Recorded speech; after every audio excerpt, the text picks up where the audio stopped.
తెలంగాణలోని పుణ్యక్షేత్రం యాదాద్రి శ్రీ లక్ష్మీ నరసింహస్వామి ఆలయంలో వార్షిక బ్రహ్మోత్సవాలు అంగరంగ వైభవంగా జరుగుతున్నాయి.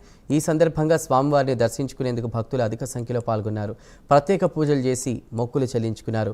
గోవర్ధన గిరిధార అలంకారంలో స్వామివారు భక్తులకు దర్శనమిచ్చారు. స్వామివారిని మేళ వాయిద్యాలతో ఆలయ తిరుమాడ వీధుల్లో విహరింపజేశారు.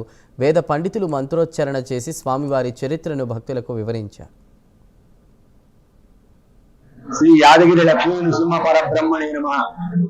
ప్రియ భగవద్ బంధువులారా, శ్రీ యాదగిరి లక్ష్మీ నృసింహ స్వామి వారి దివ్యక్షేత్రంలో అత్యంత వైభవంగా వార్షిక నవాన్నిక దీక్షాపూర్వక శ్రీ పాంచరాత్ర ఆగమ శాస్త్రానుసారంగా బ్రహ్మోత్సవాలు వైభవంగా నిర్వహించుకోవడం జరుగుతుంది. ఈ రోజు 5వ రోజు ఉదయం శ్రీ లక్ష్మీ నృసింహ స్వామి వారు గోవర్ధన గిరిధారి అయి పురవీధులలో ఊరేగాడు. భక్తులు అధిక సంఖ్యలో పాల్గొని ఆ గోవర్ధనోద్ధారుడైనటువంటి కృష్ణ పరమాత్మను దర్శించి తరించారు. కృష్ణ పరమాత్మను దర్శిస్తేనే సమస్త క్లేశములు నశిస్తాయని చెప్పేసి మనకు చెప్తోంది శ్రీ యాదగిరి